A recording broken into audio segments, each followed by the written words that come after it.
Aha, the chronicler. Come to see me again? Yes, sir. Would you like to continue? Sure.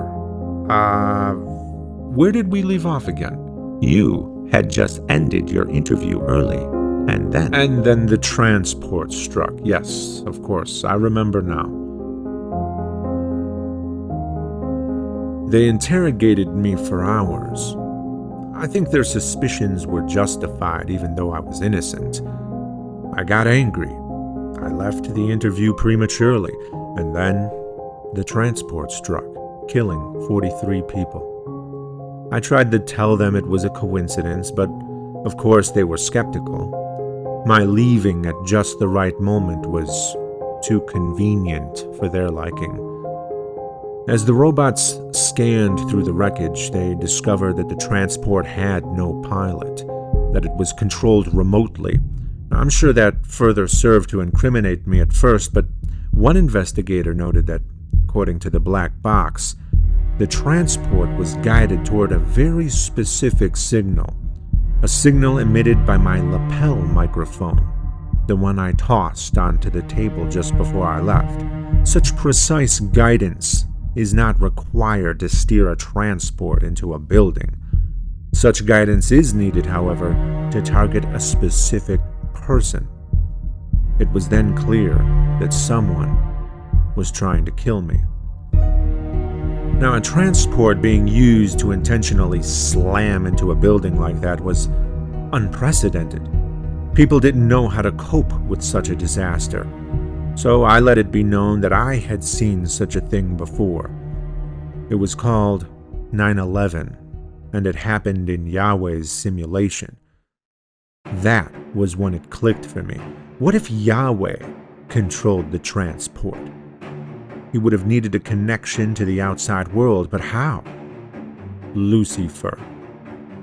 She had entered Yahweh's simulation to sabotage it, but Yahweh gained control over her because of my warning. And if he had control over her, then he might have discovered her connection to the real world. The solution seemed simple enough.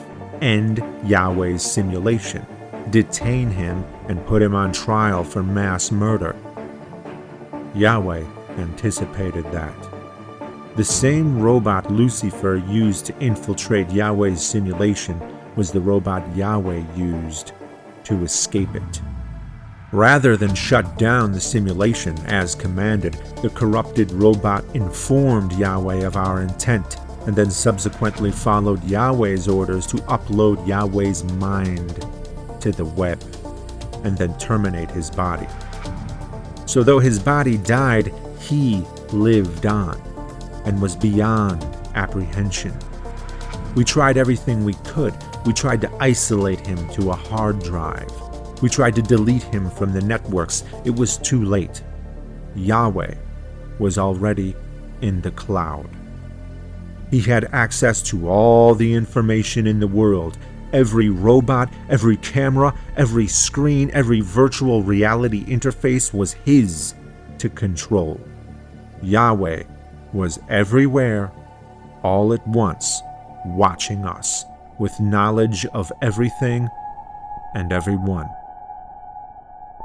A sense of hopelessness set in. We eventually gave up, succumbing to the notion that we were at Yahweh's mercy. People turned to me as I had experience with the madman. What's his plan, they asked me. What did Yahweh want? My answer brought comfort to nobody. Armageddon, I said. He wants us to worship him. I suppressed an unexpected chuckle when I remembered that the people in Yahweh's simulation actually wanted it this way. But you see, they had centuries to acclimate to this tyrant, to bestow a sense of normalcy upon his grotesque ultimatums, to develop a critical case of Stockholm Syndrome for this dictator deity, more than long enough for the powers that be to sell this terrible news as if it were the good news, and thereby maintain their corrupt power. But we, the people of the real world, having been free from the millennia of Yahweh's indoctrination, Saw him for who he really was.